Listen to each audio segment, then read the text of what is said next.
ప్రేమించేదన్ అధికముగా ఆరాధింతు ఆశక్తితో ప్రేమించేదన్ అధికముగా ఆరాధింతు ఆశక్తితో నా పూర్ణ మనసుతో ఆరాధింతుల్ నా పూర్ణ బలముతో ప్రేమించేదల్ నా పూర్ణ మనసుతో ఆరాధింతుల్ నా పూర్ణ బలముతో ప్రేమించేదల్ ఆరాధన ఆరాధన ఆరాధన ఆరాధన ఆరాధన ఆరాధన ఆరాధన ప్రేమించేదల్ అధికముగా ఆరాధితుల్ ఆశక్తితో ప్రేమించేదల్ అధికముగా ఆరాధితుల్ ఆశక్తితో. హల్లెలూయా.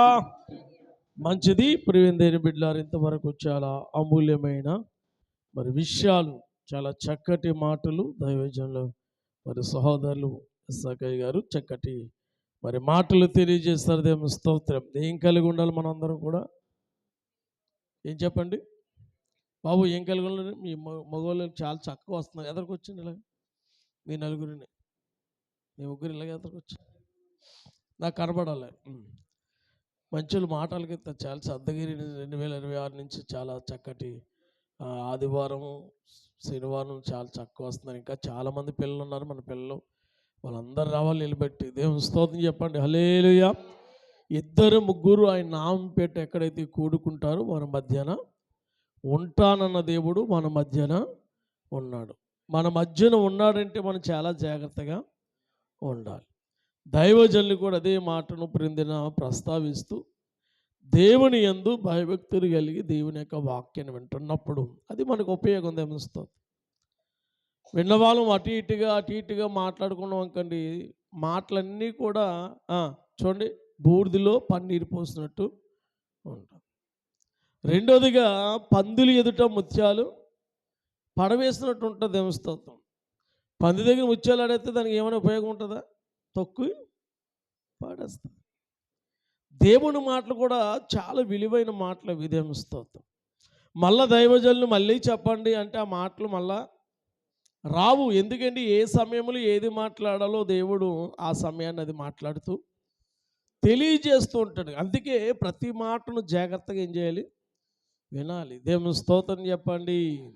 2 చేతులు ఎత్తండి, దగ్గరికి చెప్తా హల్లెలూయా.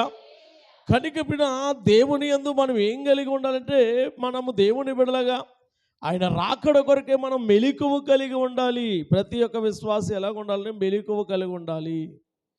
మెలకువతో భక్తి చేయాలి. నిద్రపోతూ ఉండకూడదు. నిద్రపోతూ వాక్యాన్ని వినకూడదు.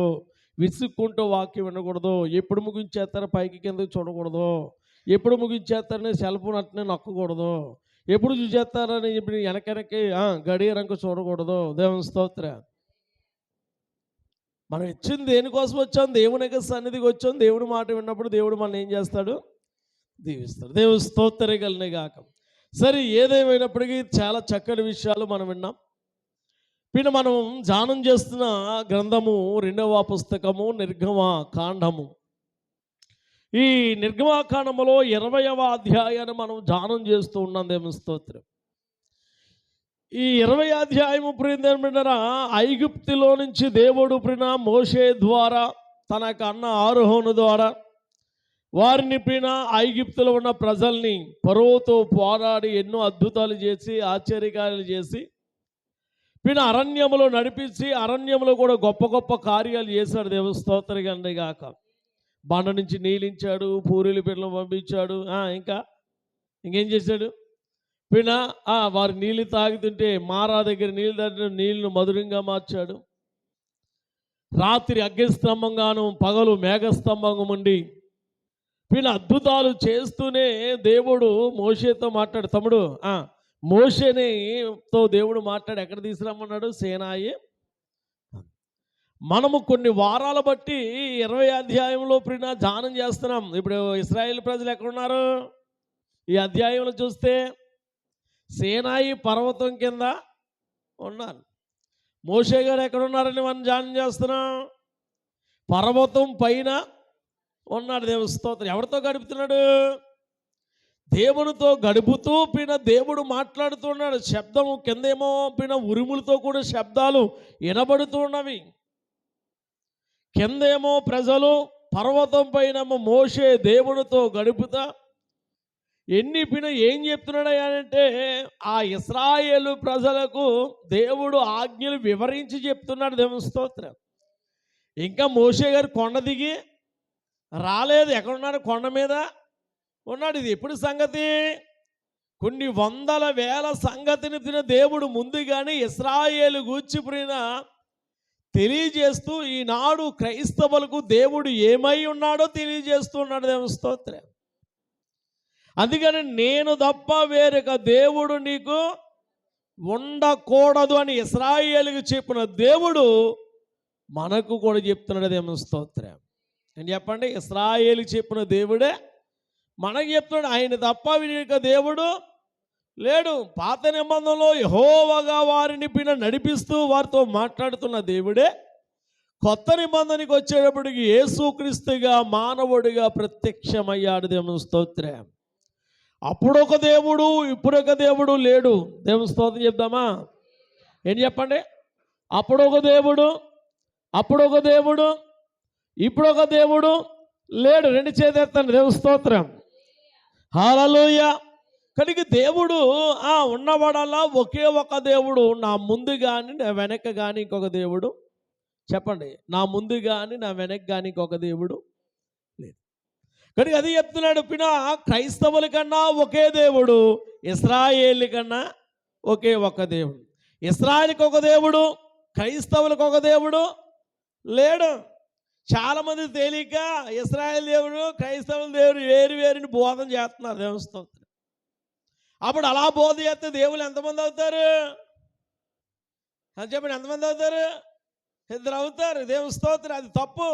ఈయన అవ్వాలి, ఈయనే అది.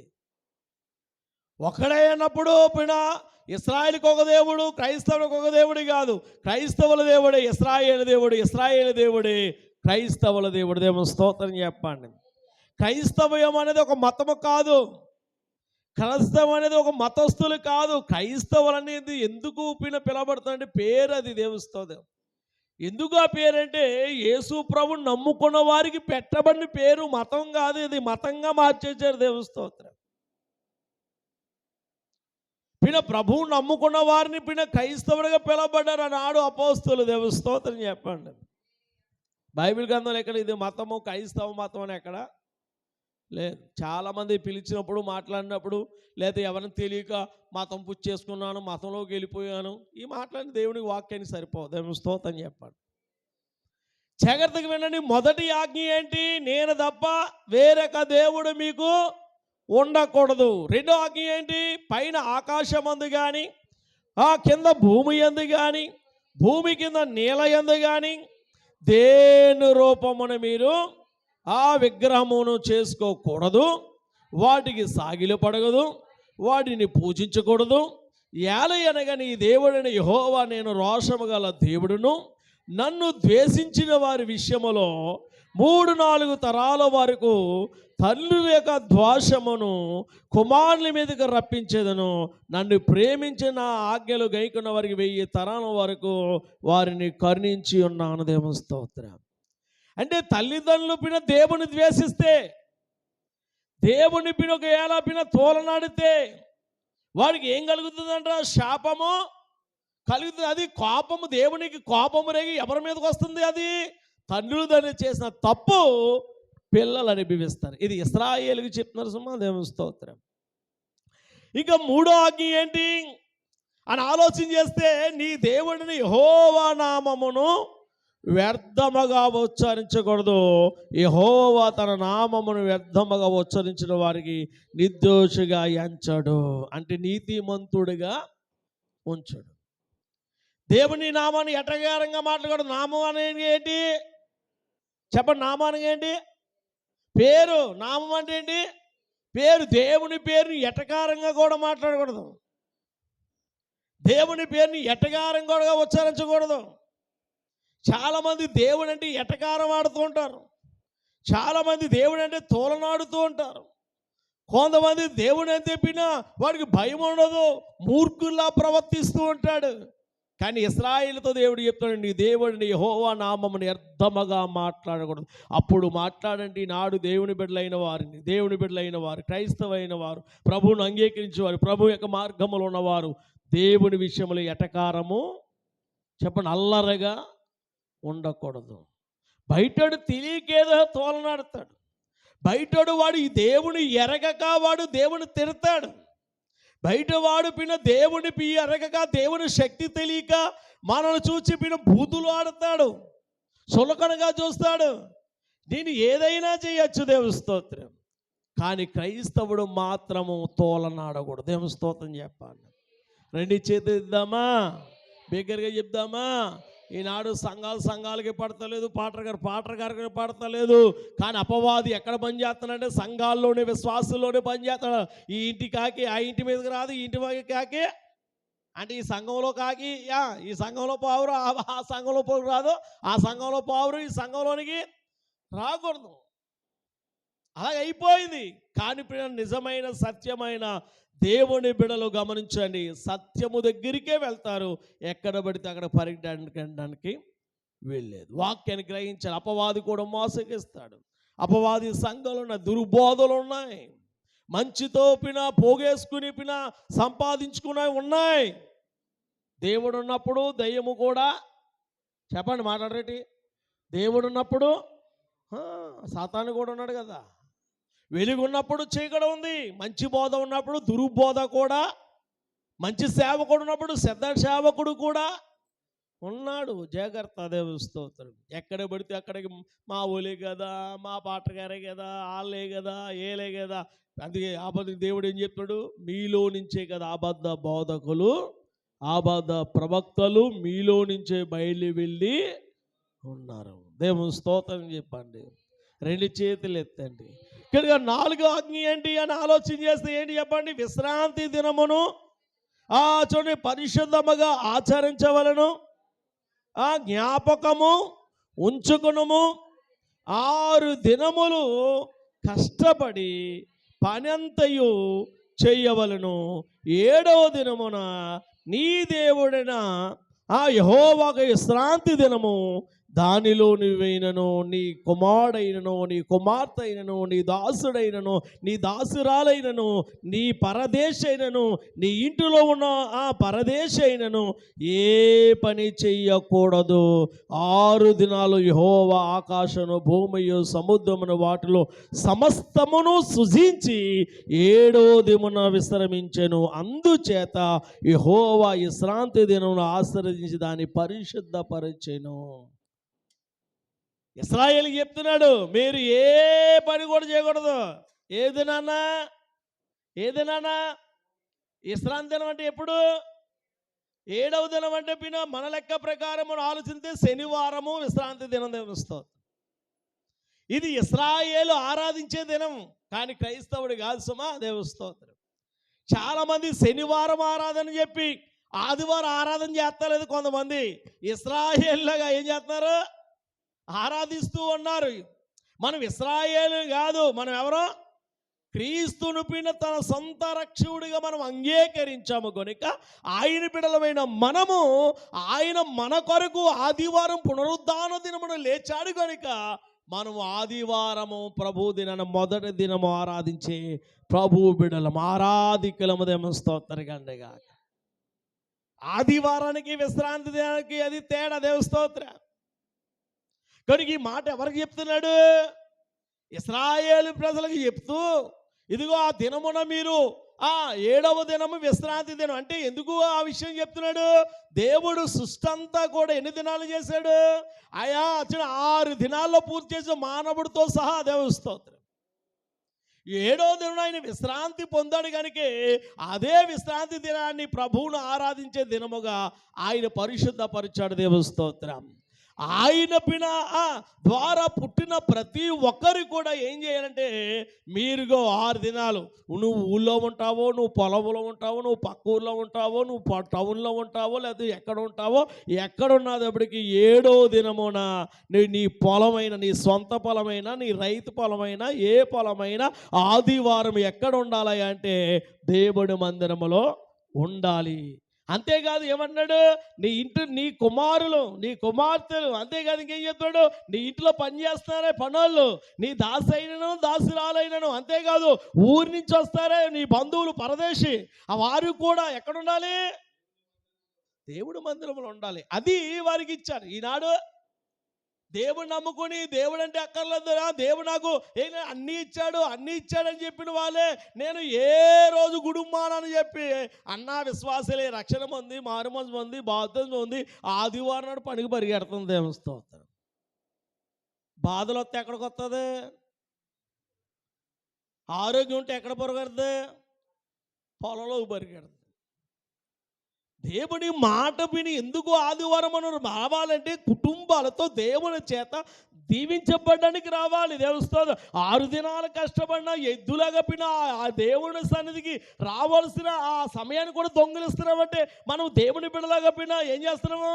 ఆయన నామాన్ని అవమాన పరిచిన వారిగా ఉంటారు. దేవుని ఆనాడు ఇశ్రాయేలుకి చెప్పిన దేవుడే మనకు చెప్తున్నాడు, ఆదివారము నువ్వు మిగతా రోజులన్నీ వెళ్ళు, ఆదివారం మాత్రం నీ కుటుంబంతో సహా నీ పొలం దీవించబడినా, నీ పాడి దీవించబడినా, నీ వ్యాపారం దీవించబడినా, ఏమి దీవించబడినా ప్రభువు ఆశీర్వదించే దినము కనుక ఆదివారం మందిరానికి మనం రావాలి. ఇది అలాగపోయినా నువ్వు ఎక్కడ వ్యాపారంకి వెళ్ళు, ఉద్యోగంకి వెళ్ళు, ట్రైనింగ్కి వెళ్ళు, దేనికన్నా వెళ్ళు, ఏదైనా చెయ్యి, ఆదివారం సెలవిచ్చే పనిని ఎదుక్కోవాలి. దేవుని స్తోత్రం.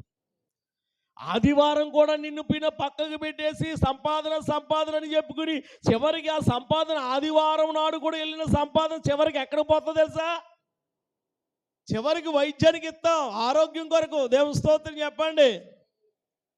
ఇది నా మాట కాదు, దేవుడు చెప్తున్న మాట. దేవుని స్తోత్రం. కనుక దేవుడి దేవుడి చేత దీవించబడాలని ఆశపడతాడు. దేవుడు శిక్షించాలని ఎవరు కూడా, కానీ దాన్ని ఎవరన్నాడు? దేవుడేమో ఆదివారం గుడికి రమ్మంటే నువ్వు ఎక్కడున్నావు? దేవుడు చెప్పాడా నువ్వు పొలానికి వెళ్ళమని ఆదివారం విశ్వాసకి? చెప్పండి, మాట్లాడేటి చెప్పాడండి? లేదు. ఆ నిర్ణయం ఎవరిదే? మన ఆలోచన. వెళ్తాదే కానీ మళ్ళీ మనసు ఎక్కడుంటుంది? గుడి మీద ఉంటుంది. అయ్యో ఇవాళ ఆదివారం మానేసి వచ్చాను, అయ్యో ఆదివారం ఇవాళ గుడి, అయ్యో ఇవాళ ప్రార్థన, అయ్యో పాస్టర్ గారు ఏమంటారో అనే బాధ ఆలోచన ఉంటుంది. కానీ మనిషి ఏమి ఎక్కడ ఉంటుంది? మనిషి ఏమి ఎక్కడ ఉంటుంది? శాంతి ఉండదు, నెమ్మది ఉండదు. దేవుని స్తోత్రం. నష్టపోతావు. ఈవేళ 500 ఖర్చు చూపిన దానికోసం వెళ్ళాంకో, రేపొద్దున దానికని రెట్టింపు ఖర్చు పెట్టే పరిస్థితి తెచ్చుకుంటారు. దేవుని స్తోత్రం. కనుక ఇశ్రాయేలుకి చెప్తున్న మాట అది. ఏమని తెలుసా? మీరు 6 దినాలు కష్టపడండి, 7వ దినం నా మందిరానికి రావాలని చెప్పింది. ఇది ఎన్నాజ్ఞ? చెప్పాలి. ఎన్నాజ్ఞ ఇది? 5 నాకు చూస్తున్నాడు. 5వ ఆజ్ఞ మనం దేవుని స్తోత్రం. ఎన్నాజ్ఞ ఇది? 5వ ఆజ్ఞ. మొదటి మాట ఏంటి? నేను తప్ప వేరే దేవుడు నీకు ఉండకూడదు. 2వ ఆజ్ఞ ఏంటి? పైన ఆకాశం అంది కానీ, భూమి అంది కానీ, భూమి కింద నేల అంది కానీ దేని రూపాన్ని చేసుకోకూడదు. 3వ మాట ఏంటి? నీ దేవుడిని యెహోవా నామమును వ్యర్థముగా ఉచ్చరించకూడదు. 4వ ఆజ్ఞ ఏంటి? విశ్రాంతి దినమును పరిశుద్ధముగా ఆచరించి. ఎక్కడ చదువుతున్నాడు? దేవుడు కొండ మీద, ఆ సీనాయి పర్వతం మీద దేవుడు రాస్తూ ఉన్నాడు. ఆయన మోషేతో మాట్లాడుతూ ఉన్నాడు, వివరిస్తున్నాడు. ఎవరికి చెప్పమని? ఇశ్రాయేలు ప్రజలకు చెప్పమని. ఇప్పుడు కిందకు వస్తున్నాం చూడండి. 12వ వచనం మనం జాగ్రత్తగా ఆలోచన చేస్తే అక్కడ మనం చూస్తున్నప్పుడు 12వ వచనంలో నీ దేవుడిని యెహోవా నీకు అనుగ్రహించు దేశములో నీవు దీర్ఘాయుష్మంతుడగునట్లు నీ తల్లిని నీ తండ్రిని ఏం చెయ్యి? అది దేవస్థానం. ఇప్పుడు మనం ధ్యానం చేయబోతున్న మాట అది దేవస్థానం. ఇంతవరకు మీకు చెప్పాలంటే, అర్థం కావాలంటే మిగతా ఆజ్ఞలు ఏంటి మీకు వివరించుకుంటూ వస్తున్నాను. ఇప్పుడు 6వ ఆజ్ఞ ఏంటి? దేవుని బిడ్డలు ఇక్కడ ఉన్నవారందరూ కూడా తల్లిదండ్రులు బట్టి ఉన్నవారమే దేవుని స్తోత్రగలనే కాక పెళ్ళి అయిన వాళ్ళైనా పెళ్ళి కానోళ్ళైనా చిన్నపిల్లలైనా పెద్దోళ్ళైనా ఎవరికి ఉలోపడాలి తల్లిదండ్రులు అన్న వాళ్ళకి ఏం చేయాలి? ఈ మాటను జాగ్రత్తగా వినండి. ఈరోజు పిల్లల యొక్క పరిస్థితి మనం చూస్తే తల్లిదండ్రులు ఏడుస్తూ ఉన్నారు. పిల్లలను బట్టి ఏం చేస్తారు? తల్లిదండ్రులు బట్టి పిల్లలు ఏడుస్తూ ఉన్నారు. వీడు ఎప్పుడు వస్తాడా, ఏ రోజు వస్తాడా, ఏ టయానికి వస్తాడా, ఎక్కడికి పోయాడా, చెప్పా చేయకుండా వెళ్ళిపోయాడని చెప్పి తల్లిదండ్రులు ఏం చేస్తాడు? వేదన కలుగు చేస్తూ ఉన్నారు. ఈ రోజున ఆడపిల్ల కావచ్చు, మగపిల్లలు కావచ్చు, ఇక్కడ విశ్వాసులు కావచ్చు, ఎవరైతే తల్లిదండ్రుల పట్ల ఎంత గౌరవము, ఎంత ప్రేమ ఉందో ఈరోజు దేవుని మాటల చేత మనం విందాం. దేవుని స్తోత్రం. మానవుడు ఏది ఎత్తుతాడో అదే పంటను కోస్తాడు. దేవుని స్తోత్రం. ఈరోజు మన తల్లిదండ్రులు మనం చూడలేదా, రేపొద్దు నువ్వు తల్లిదండ్రులుగా అవుతావు. దేవుని స్తోత్రం. నీకు పిల్లలు పడతారు. అవునే కదండి? అప్పుడు తెలుస్తుంది బాధ. మా తల్లిదండ్రులు ఎప్పుడు నేను ఎందుకు అలా బాధ పెట్టానో అప్పుడు అర్థమవుద్ది పిల్లలకి. ఉన్నవాళ్ళు ఉన్నట్టుగానే ఉండిపోం కదా, ఉండిపోతామండి? ఉంటాం. వాళ్ళు చదువుతారు, మంచి ఉద్యోగాలు వస్తాయి, పెళ్ళిళ్ళు అవుతాయి, వాళ్ళకి సంతానం కలుగుతుంది, వారికి పిల్లలు పుడతారు. అప్పుడు మా అమ్మ నాన్న ఎలాగ మమ్మల్ని పెంచారో ఎప్పుడు జ్ఞాపకం వస్తుంది? ఒక రోజునంట ఒక కొడుకుని ఎంతగా పెంచాడు అమ్మా ఎంతగా పెంచాడు తెలుసా? కొడుకు పిడ రాత్రి పగలు చెమట చూస్తూ పిడ కొడుకును ఒక ఉన్నతమైన స్థితిలో ఉంచాలని చెప్పి తండ్రి రెక్కల ముక్కలు చేసుకుని రక్తానంతా కూడా చెమటగా మార్చుకుని తండ్రి పీడ తనకి ఏం కట్టాడు? 2 అంతస్తుల బిల్డింగ్ కట్టాడు. అతడు పాకలో పీడ ఒక పెంకిటిట్లో ఉన్నాడు. దేవస్థ పాకలోంచి ఒక పెంకిటిల్లు లేచి తన ఇంటి ఎదురుగా 2 అంతస్తుల బిల్డింగ్ ఎవరి కోసం కనపడి? ఈరోజు తల్లిదండ్రులు ఎవరి కోసం కనపడుతున్నారు? కష్టపడుతున్నారు. చెప్పండి, మాట్లాడండి. కొడుకులు కూతుర్లు బాగుపడాలి. నేను ఎలాగా మట్లో ఉన్నాను, నేను ఎలాగా మట్లో తిరిగాను, ఏళ్ళో ఎక్కడ కూర్చోవాలి? కానీ ఫ్యాన్ కింద కూర్చోవాలి. నేను ఎండలో తిరుగుతానంటే ఈడేం చేస్తున్నాడు, ఈమెం చేస్తుంది? బ్యాగ్ ఏమో టిప్ టాప్గా తొలగించుకెళ్తుంది, క్యారేజ్ తినేస్తుంది రోజు 3 పూట్లను. ఏంటి 3 పూట్ల తినేసి తీరిబడికి వస్తుంది. సరిగ్గా పరీక్ష వచ్చేదోడికి ఎన్ని పాస్ అయ్యామ్మా, ఎలా రాసావండి, సూపర్ ఏమంటుందా? బాగా కూర్చొని ఆయన చిన్న కనుక ఏమన్నాడు చెప్పండి? జాగ్రత్తగా ఆలోచన చేస్తే ప్రియదేని బిడ్డారా, ఈ విధంగా చాలామంది వెళ్ళిన తర్వాత రిజల్ట్ వచ్చిన తర్వాత ఏం కనబడుతుంది? నెంబర్ పేపర్లో బాబు ఏం కనబడుతుంది? ఎందుకు విషయాన్ని మీకు తెలియజేస్తే, నిజంగా మీరు దేవుని బిడ్డలైతే, మీరు నిజముగా దేవుని అనుసరించిన వారైతే, మీ తల్లిదండ్రుల పట్ల మీకు గౌరవం ప్రేమ ఉన్నట్లయితే ఈ మాటలు యవనస్తులైన వారికి కూడా మనందరికీ అవసరం. దేవస్తోత్రం. నేను ఒకప్పుడు తల్లిదండ్రులు లెక్క చేసేవాడిని కాదు. దేవస్తోత్రం. నేను రక్షణ పొందినంత ముందు ఎవరిని లెక్క చేసేవాడిని కాదు. దేవస్తోత్రం.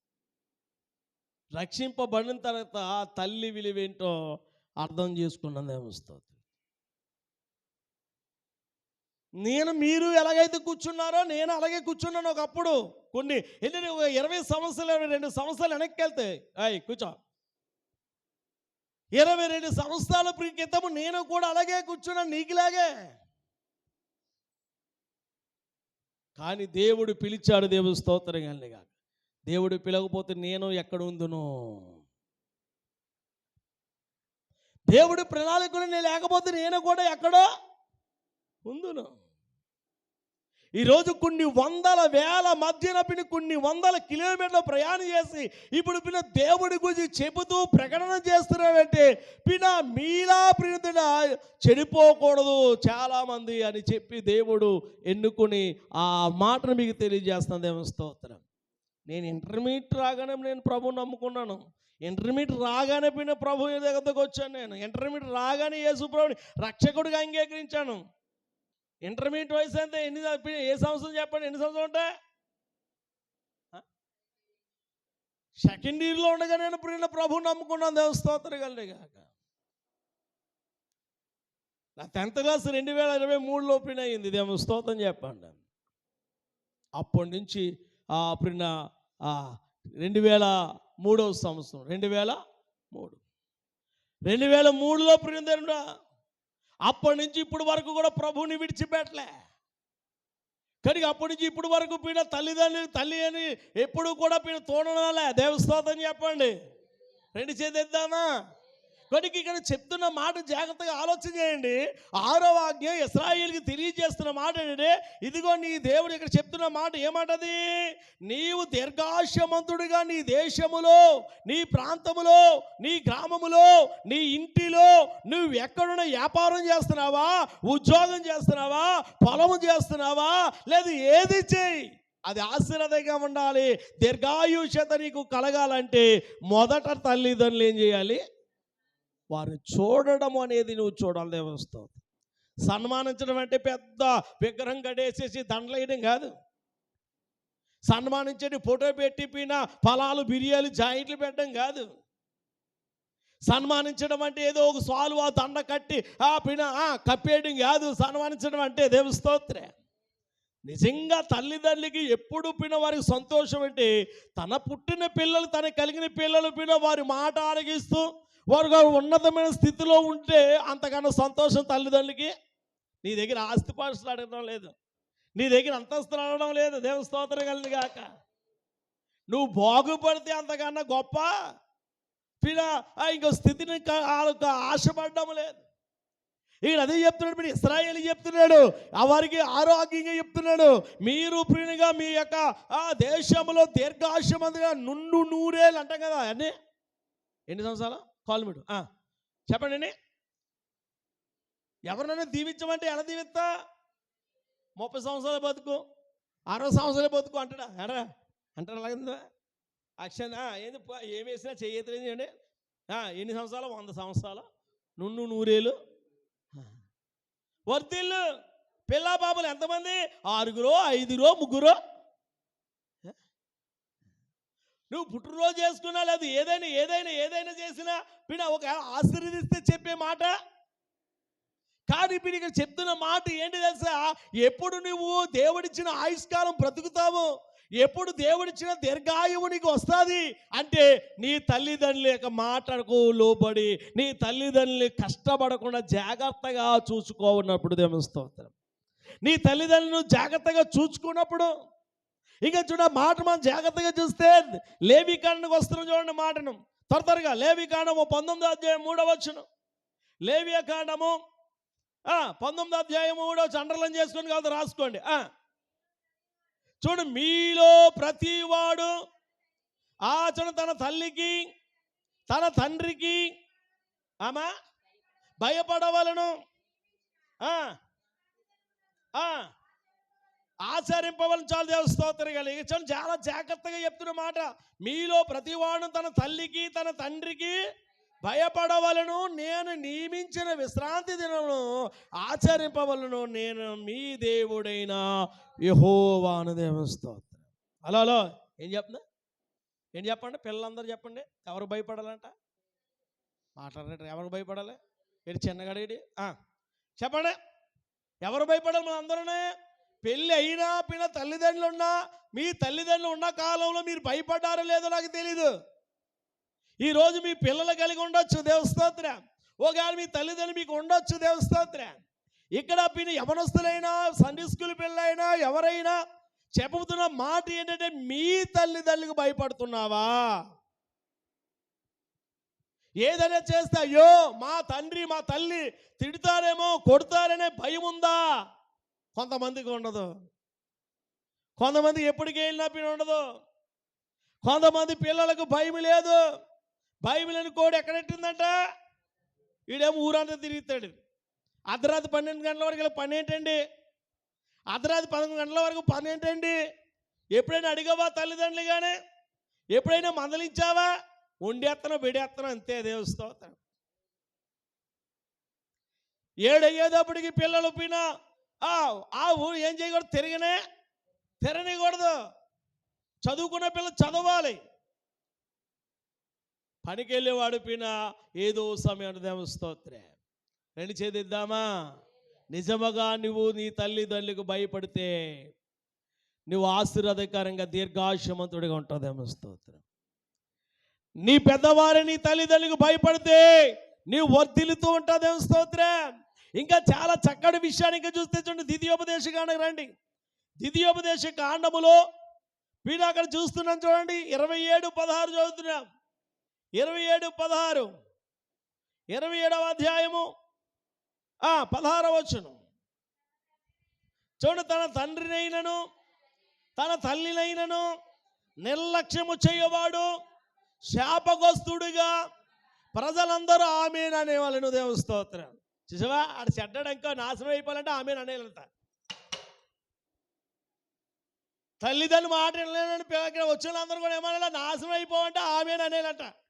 ఎవరు చెప్తున్నా ఈ మాట? ఇశ్రాయేలుకి బిడ్డ చెప్తున్నాను దేవుడు. దేవుని స్తోత్రం. కొంతమంది అంటారు కదా, కూడా చూడండి, ఆడు ఎచ్చల విరిగే తిరిగానుకండి, వాడు ప్రజల మాట ఎవరి మాట వాళ్ళకి ఎత్తలేదు. ఆడు చచ్చిపోయాడు కానీ ఏమంటా భలే చచ్చావంటావా అంటావా మాట ఆలకించలేడు, పొగరబోతుగా ఉన్నవాడు, ఎవడి మాట లెక్క చేయలేడు, భలే సావు వచ్చిందిరా అంటారు కదా కొంతమంది. మన ఆనంలో ఏంటి, 2 చేతులు ఎత్తాను దేవుని స్తోత్రం. ఆ మాట మనం అనిపించుకోకూడదు. 2 చేతులు దేవుని స్తోత్రం. ఇప్పుడు మనము దేవుని పిల్లలము, మనం దేవుని బిడ్డలము. ఏమంటాడు? తల్లినైనను నిర్లక్ష్యము చేయవాడు, మాట వినలేనివాడు, పట్టించుకోలేనివాడు, నిర్లక్ష్య స్వభావంతో ఉన్నవాడు. ఈరోజు పిల్లలు దేనికి అలవాటు అయిపోయారంటే గంజాయికి, ఈరోజు పిల్లలు తాగుడికి, ఈరోజు పిల్లలు పేకాటకి, ఈరోజు పిల్లలు సినిమాలకి చూసాలకి. ఆడెవడో సినిమా తీస్తే 100 కోట్లు తీస్తే ఈ కటౌట్ ఎట్టి బొమ్మ వేసుకుంటాడు. ఆడు ఎప్పుడైనా వచ్చాడు ఇంటికి, ఆడు ఈడిది ఇలా తీసేసాడనుకో ఆడి తీసేస్తాడు. ఆడు సిరిపోయిన ప్యాంట్ వేసాడనుకో ఈడి సిరిపోయిన ప్యాంట్ వేస్తాడు. చైలు బొవ్వాడుతుందా? కనుకబడి ఎందుకు విషయం చెప్తానంటే, తల్లిదండ్రులు గౌరవించి తల్లిదండ్రులకు ఎప్పుడైనా ఫోటో వేసాడు. తల్లిపోయిన బిడ్డ వాళ్ళు కనపరిచి నీ ఫోటో వాడు ఎక్కడైనా కనపడ్డదా? కనపడదా? 2 చేతులు ఎత్తి దేవుని స్తోత్రం. నిజంగా మన పేపర్ చదువుకులో నీ పేపర్లో నీ ఫోటో పెడితే తల్లిదండ్రులు ఎంత ఆనందం ఉంటుందని చెప్పండి. స్తోత్రం చెప్పరేంటి? గట్టిగా చెప్పండి. పోయి నీ స్కూల్లో బాగా చదువుతున్నాడు నీ తల్లిదండ్రులు చెప్పడానికి, బాగా చదువుతుందంట మా పిల్ల అని ఎంతమంది చెప్తారు తల్లిదండ్రులు? దేవుని స్తోత్రం. ఊరంతా దేశతిమ్మర్లాగా తిరిగి ఇంటింటికి తిరిగి ఆడపిల్ల అలా సొల్లేసుకుంటూ ఇది ఇలా తిరిగామని ఎవరైనా మనం మెచ్చుకుంటాడా? మాట్లాడరా బాబు, ఎవరైనా మెచ్చుకుంటాడా? మరి ఆడి చోటుకి వెళ్ళిపోతాడు, నువ్వు వెనకెళ్ళు. 2 చేతులు దేవుని స్తోత్రం చెప్పు. హల్లెలూయా. అంతే చెప్తాడు. దేవుడి బిడ్డలు చెప్పుకుంటూ సరిపోదు. దేవుడి బిడ్డలు తల్లిదండ్రులు గౌరవించాలి. దేవుడి బిడ్డలు తల్లిదండ్రులు చెప్పినట్టు వినాలి. దేవుడి బిడ్డలు తల్లిదండ్రుల మాటలను నిర్లక్ష్యం చేయకూడదు. తల్లిదండ్రులు ఎందుకు చెప్పాడో దేవుని స్తోత్రం చెప్పండి. చూడండి, కోడి పిల్లలు పెట్టిన తర్వాత పిల్లలు తల్లితో పాటు పిల్లలు తిరుగుతాయిలేవా? హలో, తిరుగుతాయా? ఇలా తిరుగుతున్నప్పుడు పిల్ల గెద్ద పైనుంచి తిరుగుతుంది. ఈ గెద్ద తిరుగుతున్నప్పుడు గెద్ద పైనుంచి ఎక్కడి నుంచో చూస్తుంది. కానీ కోడి ఏం చేస్తుంది? తల్లి కోడి ఎనగానే ఎలా ఏం చేస్తుంది? రెక్కలు చేస్తే అన్ని పిల్లలు ఎక్కడికి వస్తాయి? కొన్ని ఉంటాయి దుర్మార్గమైన పిల్లలు, కొన్ని ఉంటాయి మురుగులైన పిల్లలు, కొన్ని ఉంటాయి పనికిమాని పిల్లలు. ఇది రెక్క చేపలు మూసుకు కూర్చుకున్నా అలా తిరుగుతుంటాయి. అలా తిరుగుతున్నప్పుడు ఈ గెద్ద వచ్చి ఏమైపోద్ది? అలాగ ఉంటుంది పరిస్థితి. దేవుని స్తోత్రం చెప్పండి. పని పాటలకి చెప్తలేదు ఒప్పుకుంటారని దేవుని స్తోత్రం కలిగి కాక. అంటే తల్లిదండ్రుల దగ్గర ఉంటే సంరక్షణ అలాగ ఉంటుంది. తల్లిదండ్రుల మాట వింటే ఎప్పుడు కూడా పిల్లల్ని కాచుకుంటుంటారు. దేవుని స్తోత్రం. నీ మీద ఉన్న అనుమానం ఉండో లేదా మీద ఉన్న కోపం ఉండో కాదు, నీ మీద ప్రేమ ఉండి దేవుని స్తోత్రం. స్తోత్రం చెప్దామా? 2 చేతులు ఇద్దామా? బిగ్గరగా చెప్దామా? ఇప్పుడు చెప్పండి, తల్లిదండ్రులు మాట విన్నవాడు ఎలాగుంటాడంటే, తల్లిదండ్రులు గౌరవిస్తూ సన్మానిస్తూ ఉన్నవాడు దీర్ఘాయుష్యమంతుడిగా ఉంటాడు. లేని ఎడ తల్లిదండ్రుల మాటను నిర్లక్ష్యము చేయవాడు వాడు ఏమవుతాడంటే శాపగ్రస్తుడు అవుతాడు. ఏమవుతాడు చెప్పండి, ఎందుకు పనికిరానివాడు అయిపోతాడు. హలో, ఏమైపోతాడంట? భవిష్యత్తు నాశనం చేసుకుంటాడు, దేశ తిమ్మర్లాగా అవుతాడు, పిచ్చ తాగిపోతే అయిపోతాడు, ఎవరు పట్టించుకోవడం, దేశ దిమ్మర్లా తిరుగుతాడు, గౌరవం ఉండదు. పంది చూడండి, పంది అంతే, ఈడే అంతే, దేవుని స్తోత్రం. పంది అంతే, ఆవిడే అంతే. పందిని ఎంత శుభ్రంగా కడిగినా మళ్ళీ ఎక్కడికి పోద్ది, ఈడే అంతే, దేవుని స్తోత్రం. ఎన్నిసార్లు చెప్పి వినడు, ఎన్నిసార్లు చెప్పు లోబడడు. అందుకే మీరు ఇశ్రాయేలు చెప్తున్న మాట ఏమని తెలుసా? ఇదిగో తల్లిదండ్రులు నిర్లక్ష్యం చేయవాడు శాపగ్రస్తుడు అవుతాడు అని దేవుడు వారికి తెలియజేస్తూనే ఉన్నాడు. ఇంకొక మాట ముందుకెళ్తే చూడండి, మత్తయి సువార్తకి రండి. మత్తయి సువార్త కొత్త నిబంధనలో 15వ అధ్యాయం 4వ వచనం, త్వరగా 15వ అధ్యాయం 4వ వచనం, 15వ అధ్యాయం 4వ వచనం మత్తయి సువార్తలో అండర్లైన్ చేసుకోండి కావాలి. అదిగో తల్లిదండ్రులను గణపరచమని తండ్రినైనను తల్లినైనను అదిగో దూషించేవాడు తప్పగా మరణిస్తాడంతే దేవుస్తోందా. ఇంకేమంటాడు?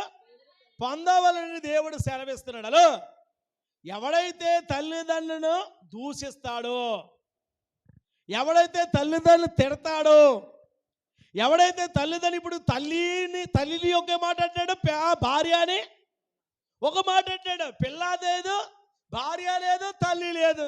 కొంతమంది మూర్ఖులు మాట్లాడుతుంటారు. అదవుతుందన్నమాట. ఏం మాట్లాడకూడదు మనం? తల్లిదండ్రులను దూషించకూడదు, తిట్టకూడదు. ఒకడు పిలుస్తాడు, ఓయ్ ఎవరన్నా అమ్మనా, ఓయ్ పేరెట్టి పిలుస్తాడు. ఏమేమి పిలుస్తాడే? ఇంకో మాట్లాడాడు, ఏమని?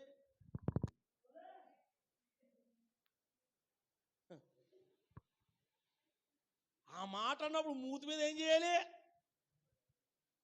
కొట్రా, దేవ స్తోత్రం చెప్పు.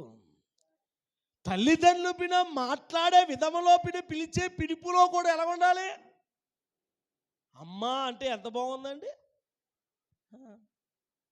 ఇంక వేరే మాట్లాడకూడదు. దేవ స్తోత్రం చెప్పండి. ఎలా పిలుస్తున్నారు మీ పిల్లలు ఒకసారి గమనించండి మీరు. దేవ స్తోత్రం. మీ కుమారుడు నిన్ను పేరెట్టి పిలుస్తున్నాడా? నీ కుమార్తె నిన్ను పేరెట్టి పిలుస్తుందా? లేదు ఏ పేరెట్టి, లేదు నిన్ను సంబోధించి పిలుస్తుందా? లేదా మొద్దుగా ప్రేమతో నానా, లేదా మమ్మీ డాడీ, లేకపోతే ఎలా పిలుస్తుందా? ఎలా పిలుస్తుంది? సైతాన్ ఉండేడు, సైతాన్ ఉండతాడేటి, సైతాన్ పని ఏంటి?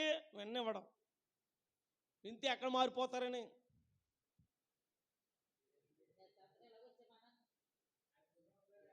ఎదరొచ్చా లైవ్ వెళ్తుంది ఇక్కడ. దేవుని స్తోత్రం చెప్తాం. హల్లెలూయా. కనుక దేవుని బిడ్డలుగా మనము ఇక్కడ ఎందుకు విషయం చెప్తున్నానంటే, ఈ రోజు ఈ దినాలున్న యవనస్తుల పరిస్థితి ఎలాగుందా అంటే, తల్లిదండ్రులు మోసపుస్తున్నారు. హలో, ఏం చేస్తున్నారు చెప్పండి? తల్లిదండ్రులు మోసం చేస్తారు. తల్లిదండ్రులు ఎలాగ మోసగిస్తున్నారు తెలుసా? స్కూల్కి వెళ్తున్నాడు అనుకుంటున్నాడు, కానీ వీడు ఎక్కడికి వెళ్తలేదు. కాలేజీకి వెళ్తాను అనుకుంటున్నాడు, వెళ్తున్నారా కాలేజీకి? దేవుని స్తోత్రం చెప్పండి. వీడు జాగ్రత్తగా వినండి. చాలామంది పిల్లలు తాము తల్లిదండ్రులు కాదు మోసగించేది. ఎవరు మోసగించుకుంటున్నారా? మనమే మోసగించుకుంటున్నాం. చదువునట్టు నటించద్దు. నువ్వు చదివితే బాగుపడేది నీవే. నువ్వు పుస్తకం ముందెట్టుకుని సెల్ల పుస్తకంలో పెట్టుకుని సెల్ల చూసేవి నువ్వు ఇలాగున్నామనుకో, జీవితంలో బాగుపడలేదు. దేవుని స్తోత్రం. ఏంటి, మేమున్న దినాల్లో ఫోన్లు ఉన్నాయి, ల్యాండ్ ఫోన్లు ఉన్నాయి, డబ్బా ఫోన్లు ఉన్నాయి, సెల్ ఫోన్ లేదు. ఎప్పటికి 2003 కొంతమంది సెల్ ఫోన్లు ఉన్నాయి. ఇప్పుడు నాకు సెల్ ఫోన్ ఎప్పుడు పట్టుకున్నా అంటే 2004వ సంవత్సరంలో పట్టుకున్నాను. దేవుని స్తోత్రం. అప్పటి వరకు మాకు సెల్ ఫోన్ అని కొనే స్థితి లేదు. సైకిల్ అన్నా తొక్కుతావా అనుకునేవాడిని, బండి అన్నా తొక్కుతావా అనుకునేవాడిని. మా స్థితి అది. బండి కూడా నడపలేనంత దీన స్థితిలో ఉండేవాళ్ళం. సైకిల్ తొక్కితే గొప్ప అనుకునేవారు. దేవుని స్తోత్రం. ఈరోజు బండి కాదు, కార్లు ఏది పడితే ఎలాంటి బండి పడితే బండి తొక్కుతున్నాం. దేవుని స్తోత్రం చెప్తావా? రెండు చేతులు ఎత్తావా? ఇప్పుడు పిల్లలకి సెలఫోన్లు ఇచ్చి వాళ్ళు ఏం చూస్తారంటే గుడికొస్తా ఏం చూస్తాడు, వాక్యం చూస్తున్నానండి, పాట చూస్తున్నానండి, ఎక్కడ ఉంటుంది మెసేజ్ పంపేస్తుంది, ఎక్కడో ఉంటున్నాడు ఇలా రీల్ చూసేస్తున్నాడు. ఎంత భయంకరమైన స్థితి అండి. స్తోత్రం చెప్తావా? అంటే తెలియదేమో పాస్టర్ గారికి మేము ఏం చేస్తున్నాం అనుకుంటున్నారేమో. దేవుని స్తోత్రం. అందరిని గమనిస్తాం. చండి పిల్లోడు ఎలా ఉంటాడో, యమనస్తులు ఎలా ఉంటారో, పెళ్ళైన యమనస్తులు ఎలా ఉంటారో, నడిపోయిన వాళ్ళు ఎలా ఉంటారో, వృద్ధాప్యంలో 22 సంవత్సరాల బట్టి చూస్తున్నాను. దేవుని స్తోత్రం. హల్లెలూయా. ఎవరు ఏ స్థితిలో ఎలాగుంటారో వాళ్ళందరూ కూడా నేను ఏదో వచ్చేసి ఏదో చెప్పేస్తే చెప్పలేదు. నేను విశ్వాసిగా అనుభవించాను, విశ్వాసిగా భక్తి చేశాను.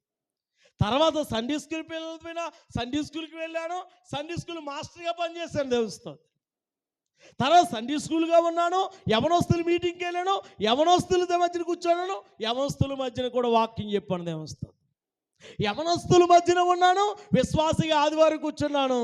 ఈరోజు దేవుడు రక్షించుకొని ఈరోజు సేవకుడిగా నిలబెట్టాడు. దేవుని స్తోత్రం గంటగా నేను అన్నీ అనుభవించుకుంటూ ఈరోజు సేవకుడిగా దేవుడు ఒక్కొక్కటి నేను చెప్తానని నేను అడగలే. దేవుని స్తోత్రం. అసలు నేను సేవకు వస్తాననే రోజు లేదు. దేవుని స్తోత్రం. అసలు మా ఊహాగానాలు లేవు. నేను ఎప్పుడు దేవుని సేవ చేస్తాను. నా పని ఏంటంటే నాకు ఇష్టమైనది గేమ్స్, డ్యాన్స్. దేవస్థానం మేము వెళ్తుంటాం కదా తీర్థాలకి, స్టేజ్ మీద ప్రోగ్రాం వేస్తుండే వాళ్ళు. దేవస్తోత్రే 2003వ సంవత్సరం దాటేంత వరకు కూడా కాంపిటీషన్కి వెళ్తూ ఉండేవాళ్ళం. దేవస్తోత్రే. ఇక ఎప్పుడైతే దేవుడు సేవకు పిలిచాడో అన్ని ఉద్దేశం. దేవస్తోత్రం.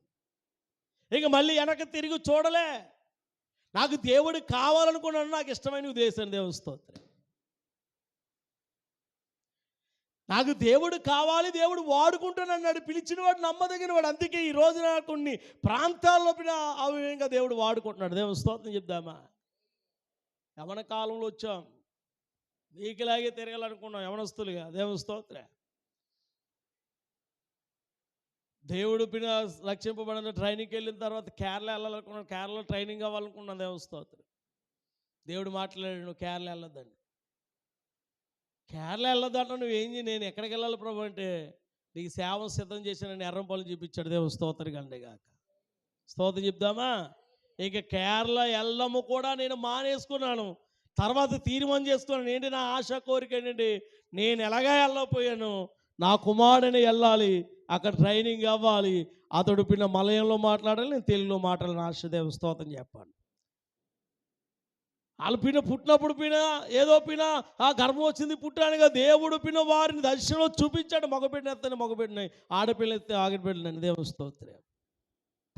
ప్రతిదీ పిండి దేవుడు నాందుకు బయలుపరిచి అనేకమైన కార్యాలు బయలుపరిచేశాడు. దేవుని స్తోత్రం కలగా. రెండు చేద్దామా? తల్లిదండ్రులు లోబడాలి. నేనైనా మీరైనా ఇక్కడ ఎవరైనా తల్లిదండ్రులు అశ్రద్ధ చేయకూడదు. చెప్పాడు కదా, 2 అంతస్తుల బిల్డింగ్ కట్టాడు కొడుకు. 2 అంతస్తు బిల్డింగ్లు ఉన్నాడు, కొయ్యనేమో పెంకి బిల్డింగ్లో ఉన్నాడు. ఆయన అడుగుతున్నాడా, నీకేమో 2 అంతస్తు బిల్డింగ్ ఉంది, నువ్వేమో ఇక్కడ ఉన్నావంటే, నేను ఎక్కడ ఉన్నాను కొడుకు, నా కొడుకు. తల్లిదండ్రులకు ఆశ అంతే కదని ఎందుకు కష్టపడుతున్నా? తింటలేదు, తినే టయానికి ఏమొచ్చేంత బీపీలు, షుగర్లో తినగలిగినప్పుడు ఏం చేస్తాం? కష్టపడ్డాం. కానీ చివరికి ఏం చేయబోతున్నాడు? చివరికి నేను అందులో ఉంచుతాడు, మేడలో ఉంచుతున్నాడా? పెళ్ళి అయిందని బయటికి గెంటేస్తున్నాడు. దేవస్థానం. ఒక రోజు జబ్బు చేసింది, హాస్పిటల్లో జాయిన్ చేశారు. హాస్పిటల్లో జాయిన్ చేస్తే భార్య మాట విని కొడుకు చూడటానికి వెళ్ళి తండ్రిని పట్టించుకోలేదు.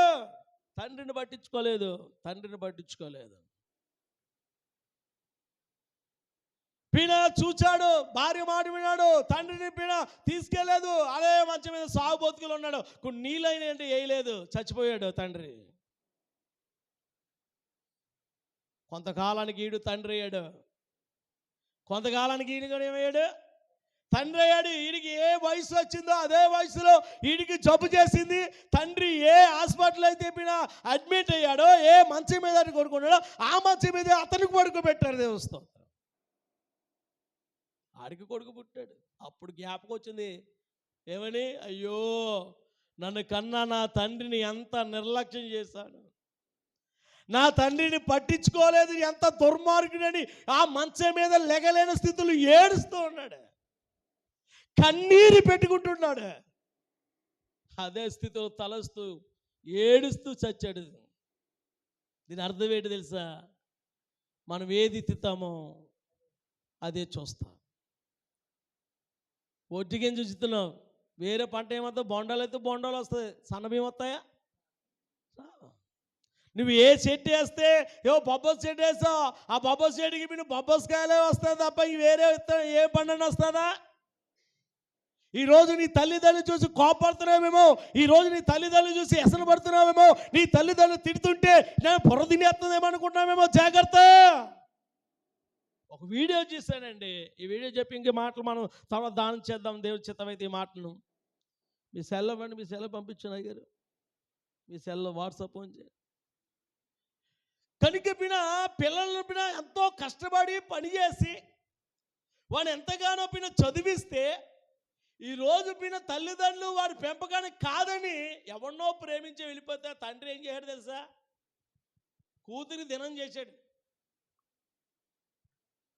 బతుకుండగానే ఏం పెట్టాడు? దినం కార్యక్రమం పెట్టాడు. ఈరోజు చాలామంది పిల్లలు తల్లిదండ్రులు వారు ఎంతగానో కష్టపడ్డారు, ఎంతగానో శ్రమ తెచ్చాడు. నీకు వాళ్ళు కాలు కడుతుంటే నీకు బూట్లు వేశారు. అలా నీ కాలు కాదు ఏం వేశారు? నీకు చెప్పులు ఇచ్చారు. వాడు పొలాలు కొట్లంటే చెప్పులు లేకుండా తిరుగుతున్నారు.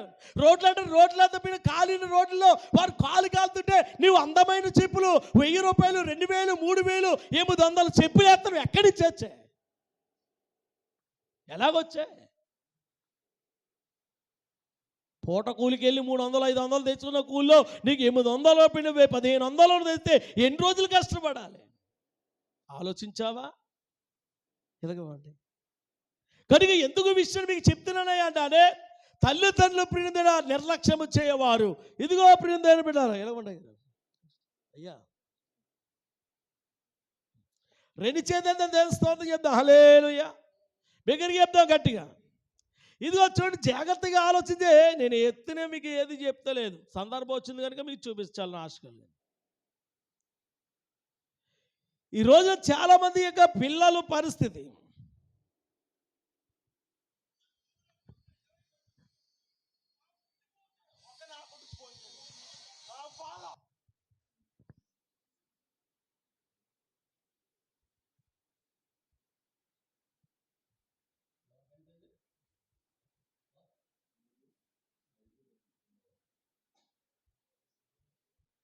స్తోత్రం చెప్దామా? గట్టిగా చెప్పండి. హల్లెలూయా, హల్లెలూయా.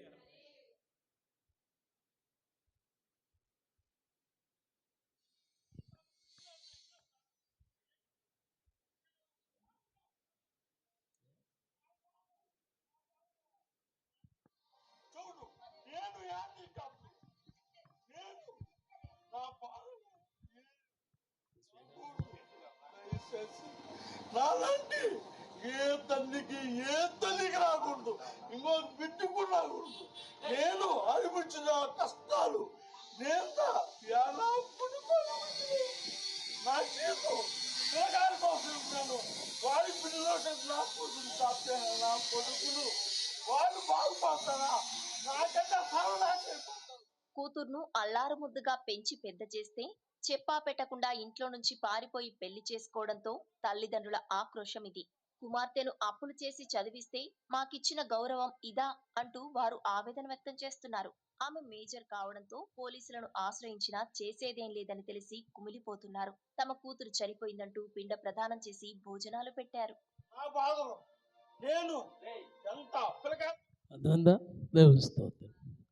కనుక ఇలాగా చాలా మంది పిల్లలు ఏం చేస్తున్నారు అంటే, ఇక్కడ యవనస్తుల గురించి కాదు, చాలా మంది యవనస్తులు ఈ రోజుల్లో చెడిపోవడానికి కారణం ఏంటంటే ప్రేమ, ఆకర్షణ. తన భవిష్యత్తు చంకపిన మధ్యలోనే ఆపేసుకుంటారు. వారు చదువుపిన మధ్యలోనే చదువుకోవాల్సిన వారు, ఉద్యోగం చేసుకోవాల్సిన వారు తల్లిదండ్రులు ఎంతో కలలు కంటే ఈరోజు ఏం చేస్తున్నారు? తల్లిదండ్రులకి కన్నీరును, ఈరోజు బాధను కొన్ని వేల రూపాయలు ఖర్చు పెట్టి పిల్లల భవిష్యత్తుగా చూస్తే పిల్లలు ఏం చేస్తారు? అవమానాన్ని.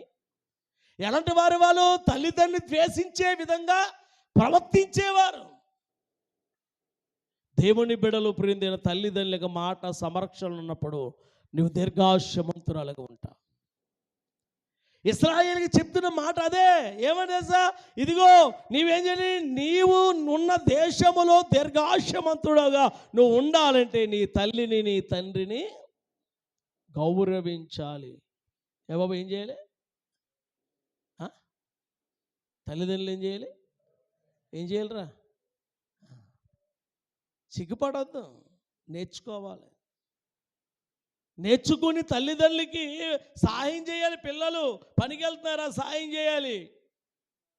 తల్లిదండ్రులు పిన బాధపడుతుంటే వాళ్ళు కష్టపడి తిట్టుకుంటూ కసురుకుంటూ నీకు ఏం చేస్తారు? అన్నీ సిద్ధపడుతుంటే నువ్వు పిన ఏమి చేయకోకుండా తింటున్నామంటే మనకన్నా అసమర్థురాలు ఇంకొకరు లేరు. దేవుని స్తోత్రం చెప్పండి. ఇంకొక మాట చూపి ముగించేస్తున్నాడండి. 19వ వచనం చూడండి. మత్తయి సువార్తలో 19వ అధ్యాయం 19వ వచనం చూస్తే అక్కడ మరొక మాట కనబడుతుంది. ఏంటి అని ఆలోచన చేస్తే చూడండి. 19వ వచనం, నిన్ను వలె నీ పొరుగు వారిని ప్రేమింపవలనని అని చెప్పాను. దేవుని స్తోత్రం. అంటే మనము దేవుని యొక్క బిడ్డలుగా ఉన్న మనము ఎవరిని ప్రేమించాలి? పొరుగు వారిని ప్రేమిస్తే, సహాయకరంగా ఉంటే తల్లిదండ్రులు ప్రేమించే వాళ్ళు అవుతుంది. ఏమొస్తుంది? తల్లిదండ్రులు ప్రేమించేవాడిని ఎవరినైనా ఏం చేస్తాడు? వేరే పిల్ల స్త్రీలు ఎవరు చూస్తారంటే తన తల్లిని, సహోదరుని చూస్తాడు. దేవస్తోత్రం చెప్పండి. అలాగే తండ్రిని ప్రేమించారంటే పిల్లలు వేరే పరాయి వాళ్ళు ఎవరిని చూస్తారు? తండ్రిని, సహోదరుని చూస్తారు. లేనిపోయిన ఆలోచనలు రావు. సైతాను ఒంటరిగా ఉంటే బోలు ఆలోచనలు కలిగేస్తారు. సాతాను పిన సెల్ ఫోన్ చేతులెట్టేయాడు. అంతా ప్రపంచం అంతా ఎక్కడుందా? సెల్ ఫోన్ వాడదంటలే సుమా. నువ్వేం చూస్తున్నావు నీకు తెలుసు, నువ్వేం చేస్తున్నావు నీకు తెలుసు, నువ్వేం ఆడుతున్నావు నీకు తెలుసు, నువ్వేం మెసేజ్ పెడతావు నీకు తెలుసు. కానీ ఒకడు చూస్తున్నాడు. నీకు పాస్టర్ గారు చూడవచ్చు, నీ తల్లిదండ్రులు చూడకపోవచ్చు, నీ బంధువులు చూడకపోవచ్చు, కానీ మనల్ని కనిపెట్టేవాడు ఒకడున్నాడని మాత్రము మర్చిపో. ఇలాగ ఆలోచన చేస్తూ చూడండి.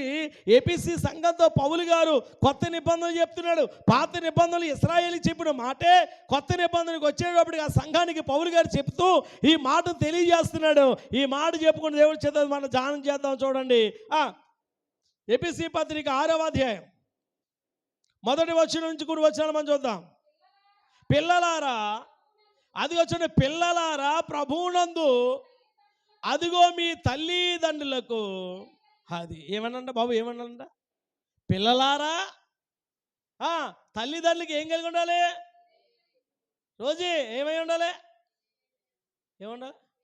సుధా ఏమన్నా చెప్ప బాబు. నాయన నీ పేరేంటి? అజయ్ చెప్పు. మనందరం కూడా ఎవరికి లోబడి ఉండాలి? చెప్పరా హరి. ఏం పేరు? ముని. చెప్పు. మనందరూ కూడా ఎవరికి లోబడాలి? మనందరూ కూడా విధేయత అంటే లోబడే తత్వము. దేవస్థ మీ తల్లిదండ్రులకి ఎంతగా మాట చెప్తే వెళ్తానులే, తర్వాత ఉంటానులే అని కసురుకోకూడదు. చెప్పాడంటే ముందు ఏం చేయాలి? చూడండి, ఏదైనా ముందు నీకు పని ఉంటే ఉండొచ్చు. ఎవరైనా నిన్ను కేకేశారంటే వెళ్ళి వాళ్ళకి సమాధానం చెప్పి నాకు ఖాళీ లేదని చెప్పి వెళ్ళాలి. అది పద్ధతి వస్తుంది. వాళ్ళు పిలుస్తారు, నీకు పని ఏముంది, ఏం చేస్తా? పోతావు. నీకు పని ఉన్న సంగతి నీకు తెలిసి వాళ్ళకేం తెలుస్తుంది? అప్పుడు ఏం చేయండి? నిన్ను కేకేశారు కనుక వెళ్ళి సమాధానం చెప్పి అప్పుడు ప్రయాణం చేస్తే ఫోన్లో వెళ్ళు అంట.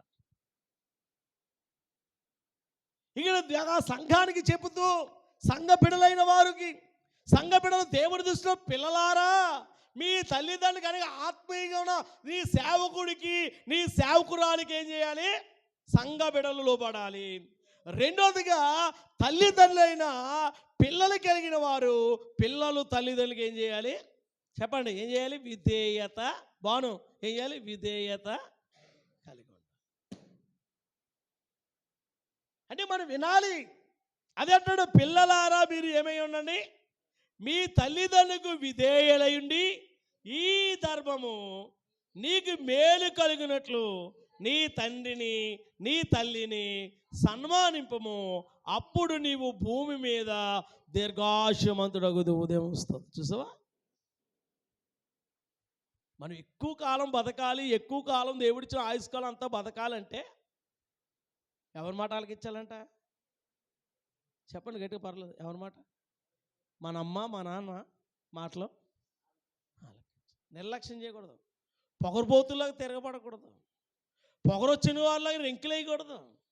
పొగరొచ్చిన వాళ్ళకి మాట చెప్పకూడదు. ఎవరో మన కన్న తల్లిదండ్రులు. ఈరోజు నీ తల్లిదండ్రికి లోబడకపోతే, నీ తల్లిదండ్రికి ఇప్పిన విధేయత చూపకపోతే, నీ తల్లిదండ్రిని గౌరవించకపోతే, నీ తల్లిదండ్రికి ఇప్పిన వారికి ఒక మంచి పేరు సంపాదించకపోతే మన జన్మ వ్యర్థం. దేవుని స్తోత్రం. మన స్వార్థం, మనం తిరగడం, మనం సంపాదించడం, లారీ 10 రూపాయలు, లారీ 20 రూపాయలు, లారీ 200, నీ జలసా చేయడం కాదు. దేవుని స్తోత్రం. నీ తల్లిదండ్రులు మాట్లాడితే అంతకన్నా ఎక్కువ నీ తల్లిదండ్రులు ఇస్తారు. దేవుని స్తోత్రం చెప్పండి. నీకు ఏది కావాలో అది సమకూస్తారు తల్లిదండ్రులు. దేవుని స్తోత్రం. కానీ ఒకప్పుడు మేము అలాగే ఉన్నాము. కానీ ఈ వాక్యము దగ్గరికి వచ్చిన తర్వాత, దేవుని తెలుసుకున్న తర్వాత, తల్లిదండ్రుల విషయంలో మా నాన్నగారు మా 10వ సంవత్సరం చనిపోయారు. హలో, 10వ సంవత్సరం. ఎన్ని సంవత్సరం? 10వ సంవత్సరం. 10వ సంవత్సరం పిల్లలు ఎంత ఉంటారు? మాట్లాడమ్మా. 10వ సంవత్సరం 5వ తరగతి చదివి పిల్లలు ఉంటారు, అంతేనా? ఆ సంవత్సరం ఆ వయసులో మా నాన్న చనిపోయారు. మేము 4 పిల్లలు, 4 అన్నదమ్ములు, అంటే 3 మగోళ్ళు, 1 ఆడపిల్ల. మా అమ్మ, మా తల్లి పాసి పని చేసి మమ్మల్ని పెంచింది. దేవుని స్తోత్రం. ఊళ్ళో పని చేసి ఆ రోజుల్లో 4 పిల్లల్ని పెంచాలంటే అది కూడా మగోడు సాయం లేకుండానే, భర్త లేకుండానే. మా అన్నలు ఇద్దరు కూడా రైతు దగ్గర ఆ కవులకి పనిచేసే కవతో ఉన్నారు. మేము ఎలాగా చదువుకోవాలి, ఏలన్నా చదువుకోవాలి, చదివించాలి అని నేను మా చెల్లె చదువాం. మా అన్నయ్యలు కూడా 1 కూడా తరగతి చదువుకోలేదు. సుమా, దేవుని స్తోత్రం. నాకన్నా పెద్ద అయినా చదువుకోలేదు, నాకన్నా తర్వాత అయినా కూడా చదువుకోలేదు. మన ప్రశాంత్ వస్తారు కదా. రెండోది కీర్తన. వాళ్ళ నాన్న పైన ట్రాక్టర్ డ్రైవరు. ఆయన పెళ్ళి అయిన తర్వాత చిన్నపిల్లలు ఉండగానే ఆయన కాలం చేశాడు. ఉన్నది మేము 3 ఉన్నాం. చెల్లి హైదరాబాద్లో ఉంది. కనుక ఎందుకు విషయాన్ని మీకు చెప్తున్నానంటే, తల్లిదండ్రుల పట్ల పైన ఒకప్పుడు మేము విధేయత లేని వారిగా అంత కష్టపడినా, మీకులాగే తిరుగుతూ ఉన్నా, ఈ రోజున ప్రియం దేని బిడ్డారా, ఇప్పటికీ మా అమ్మ మమ్మల్ని ఆశించలేదు. స్తోత్రం. స్తోత్రం చెప్దామా? ఇప్పటికీ మా అమ్మగారు మేము పెడతాము, చూస్తాను. ఆవిడకి వయసు ఉంది, ఆవిడ బలం ఉంది, ఇంకా ఏం చేస్తుంది, కష్టపడుతుంది. పొద్దున్న ఇడ్లీ వేస్తుంది, హోటలం. ఇప్పటికీ. రెండోదిగా పైన స్కూల్లో వంట వండడానికి వెళ్తుంది. మూడోదిగా మళ్ళీ పాస్మెంట్కి వెళ్తుంది ఊళ్ళోకి. మళ్ళీ చేసుకుని మళ్ళీ సాయంత్రం ప్రియం దేని బిడ్డారా వస్తా సరుకులు తెచ్చుకుంటుంది. స్తోత్రం చెప్దామా? మేము అంటుండే, ఎందుకమ్మా మానేచ్చు కదని అంటే, దేవుని స్తోత్రం. కనుక ఎందుకు విషయం చెప్తున్నానంటే, దేవుడి బిడలగా ఉన్న మనము తల్లిదండ్రుల పట్ల వారు భారముతోనూ బాధ్యతతోనూ నీ కొరకు నీ తల్లిదండ్రుల రక్తాన్ని చెమటగా మార్చుకుని నీ భవిష్యత్తు కొరకు కష్టపడుతుంటే, చదువు మానేసి లేకపోతే ఎక్కడెక్కడో తిరుగుతూ పట్టించుకోకుండా, తల్లిదండ్రులు చూడకుండా ఈరోజు నాకేం పెట్టారని తక్కువ నాకేం పెట్టిందని దెబ్బలాడుకున్న వాళ్ళు ఉన్నారు. నన్ను ఏం చేసిందని దెబ్బలాడుకున్న వారు ఉన్నారు. దేవుని స్తోత్రం. పెళ్ళి అయిన తర్వాత అత్తమామలు తల్లిదండ్రులుగా చూడాలి. ఆడలైనా మగోళ్ళైనా ఆ తల్లిదండ్రులు విడిచి వచ్చిన ఆడపిల్లలకు అల్లుడు పురిన వీరు నా తల్లిదండ్రులు చూడాలి. కోడలు వచ్చిన కోడలు వీరిగో నా తల్లిదండ్రులను ఏం చేయాలి, కోడలు చూడాలి. అలా చూసినప్పుడే భేదాభిప్రాయాలు ఉండవు. ఒకవేళ నీకే పెట్టలేదు, నీకు ఏం చేయలేదు, అయినా సరే నువ్వు ప్రభు బిడ్డము, దేవుడి బిడ్డము, నువ్వు ప్రభు ప్రేమను చూపించు. వాళ్ళ తర్వాత అర్థం చేసుకుంటారు. దేవుని స్తోత్రం. 2 చేతులు ఎత్తు, బిగ్గరగా ఎత్తు. మనం మన కుటుంబాలను విడదీయడానికి మనకు కారణం అవ్వకూడదు. మన కుటుంబాలు మనము ఐక్యత లేకుండా మన కుటుంబాలు ఉండకూడదు. కుటుంబం అనగా తల్లిదండ్రులు, పిల్లలు, వారి అన్నదమ్ములు, పిల్లలు అందరూ కూడా ఐక్యత కలిగి ప్రభునామాన్ని కనపరిచేవారుగా ఉండాలి. దేవుని స్తోత్రం కలిగా. ఈ రోజుల్లో ఎవరికి లేదంటే సమాధానం లేదు, తల్లిదండ్రులకి సమాధానం లేదు, పిల్లలకు సమాధానం లేదు, భార్య భర్తలకు సమాధానం, ఐక్యత లేదు. సమాధానం లేదంటే ఏం లేదు, ఐక్యత. ఎవడి ఇల్లు ఆడితే, ఎవడి భార్య భర్తలు ఆడలే, వారి పిల్లలు ఆడలే, మా ఇల్లు మా అంతే. ఆపద వచ్చినప్పుడు అందుకే పూర్వం పెళ్లి చేయాలంటే ఆస్తులు అంతస్తులు కాదు, 10 మంది ఉన్న కుటుంబాన్ని చేసేవారు. దేవస్థానం ఒక 50 సంవత్సరాలు వెనక్కి వెళ్ళండి. అని మీ ఇంట్లో ఎంతమంది అండి యోహన్ గారు? అండి మొత్తం 4 అన్నదమ్ములు, 4 వారి పిల్లలు, ఆడపిల్లలతో దేవస్థానం కనుక చెప్పమ్మా 9 మంది 8 మంది. అండి మీరెంతమంది? 5. ఆ రోజుల్లో మీ కుటుంబంలో కూడా ఉన్నారు అన్నదమ్ములు, అక్కచెల్లెలు, ఒక్కొక్కరికి 9 మంది 8 మంది 12 మంది. సంతానం కలవారు లేకపోలేదు, 8 మంది ఉన్నారు. వీళ్ళందరూ ఒకే ఇంట్లో ఉండేవారు సుమా. దేవుని స్తోత్రం.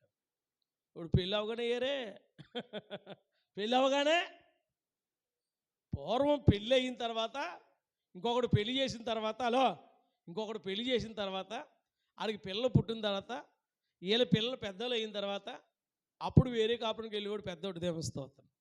నేను అంతే నాన్నగారు. ఇల్లు సాలక ఈరోజు ఇల్లు పెద్దదైనా మీకు ఎప్పుడెట్టారు? మీ పెద్ద బాబు పుట్టిన తర్వాత దేవుని స్తోత్రం. అప్పుడు మీ మరి దగ్గర పెళ్ళి అయిపోయిందా? ఇంకా లేదు. చాలా సంతోషం, మంచి. దేవుని స్తోత్రం చెప్తాం. కనుక ఎందుకు విషయాన్ని మీకు చెప్తున్నానంటే, పిల్లలుగా, యవనస్తులుగా, విశ్వాసులుగా మన తల్లిదండ్రులు ఇప్పుడు లేకపోవచ్చు. ఈ మాటను బట్టి ఆలోచించి నీ తల్లిదండ్రులు ఎంత ప్రేమగా నువ్వు చూచావో. ఒకవేళ పినిక నీ తల్లిదండ్రులు లేకపోయి అత్తమామలు ఉన్నారేమో, వాళ్ళని తల్లిదండ్రులుగా చూడు, నీవు దీర్ఘాయుష్మంతురాలుగా ఉంటావు. నీ యొక్క యవనస్తులు మీ తల్లిదండ్రులకు లోబడండి, విధేయత కలిగి ఉండండి. దోషణ మాటలు పలకొద్దు, అవమానకరమైన మాటలు మాట్లాడద్దు, వాళ్ళని హేళన చేయొద్దు, వాళ్ళని అనరాని పిలుపుతో పిలవద్దు. గౌరవంగా ప్రేమతో పిల్లడం నేర్చుకోండి. పిల్లలు యవనస్తులు పశ్చాత్తాపడు. ఆ ఇశ్రాయేలుకి ఆ కొండ మీద దేవుడు చెప్తూ, ఆ సీనాయి పర్వతం మీద దేవుడు చెప్తున్న మాట, ఇదిగో నీ తల్లిదండ్రులను ఏం చెయ్యి, నీ ఉన్న దేశములో దీర్ఘాయుష్మంతుడిగా ఉండాలంటే నీ తల్లిని తండ్రిని నువ్వు పద్ధతిగా పెరిగి నీ తల్లిదండ్రులకు ఒక మంచి పేరును సంపాదించాలి తప్ప నిన్ను బట్టి నీ తల్లిదండ్రులు అవమానపరచబడదు. నిన్ను బట్టి నీ తల్లిదండ్రులు అవమానపరచబడకూడదు. నిన్ను బట్టి వారు తల దించుకునేవారు కూడా. నిన్ను బట్టి నీ తల్లిదండ్రులు అయ్యో వేదన పడకూడదు. అలా ఉన్నారా, అది మనకు ఆశీర్వాదం కాదు, దీవెన కాదు. ఎవరెవరో మాటలు నమ్మి కుటుంబానికి చెల్లాబెల్లం చేసుకున్న వాళ్ళు ఉన్నారు. ఎవరెవరో మాటలు విని పిల్లలతో తిరిగి వారి భవిష్యత్తు నాశనం, చదువుని పక్కన పెట్టేసిన వాళ్ళు ఉన్నారు. ఎవరెవరో మాట విని తాగుబోతులుగా, వ్యభిచారిగా, దోసుకునే వారిగా, ఇదిగో కైనీలు, గుట్టకాయలు, మత్తు పానీయాలంటూ తిరిగిలాడుతూ వ్యసనాలుగా చీకట్లో సంచరిస్తూ అర్ధరాత్రి వరకు తిరుగుతులాడుతున్న పిల్లలు ఉన్నారు. అలాగ దేవుడి పిల్లలు ఉండకూడదు. దేవస్థానం సమయం అవి చూడండి, సమయానికి వెళ్ళిపోతాయన్నీ కూడా. సాయంత్రం అవగానే ఏ పక్షులు ఆ పక్షి చెప్పండి, ఏ గూటికి ఆ గూటికి వెళ్ళిపోతాయి. మనము కూడా ఎక్కడున్నా సరే సమయానికి ఇంటికి వెళ్ళిపోవాలి. లేట్ అయితే అమ్మా లేట్ అయిందని చెప్పాలి. వాడు ఎక్కడికైనా వెళ్తున్నాడు, అమ్మ పలానా దిక్కుడికి వెళ్తానని చెప్పాలి. చెప్పలేదా, అయ్యో వీడు ఎక్కడికి వెళ్ళిపోయాడు, ఏమే ఎక్కడికి వెళ్ళిపోయిందో కంగారు పడతారు. నీకు ఉండదు కంగారి. తల్లిదండ్రులు వేదన పడుతూ కంగారు పడుతూ నీ స్నేహితులు ఫోన్ చేస్తారు, వాళ్ళ ఫోన్ చేస్తారు, ఇలా ఫోన్ చేస్తారు, వచ్చాడా ఎక్కడికి వెళ్ళిపోయాడు. అలా బాధపట్టే కొడుకులుగా, కుమార్తెలుగా ఉన్నామా? అలా బాధపట్టే పిల్లలుగా మనం ఉన్నామా? అలాగ ఉంటే అది మనకి ఆశీర్వాద దీవెన కాదు. నువ్వు ఎవరైనా సరే, ఏ చోట ఉండి వింటున్నా సరే, నువ్వు నీ తల్లిదండ్రులను సన్మానించి గౌరవించే విధానం, వారికి లోబడాలి, విధేయత కలిగి ఉండాలి, వారికి మంచి పేరు తెచ్చి కుమారుడిగా ఉండాలి. జ్ఞానవంతుడు తల్లిదండ్రుల మాటను వింటారు. ముగించి ప్రియ దేవుడి కొద్ది మాటలు దేవుడి దీవించును గాక. ఆమె మా గురించి ప్రార్థించేద్దాం. ప్రభువా నీకు వందనాలు, సజీవుడా నీకు వందనాలు, గొప్ప తండ్రి నీకు వందనాలు ప్రభువా. చేద్దాం.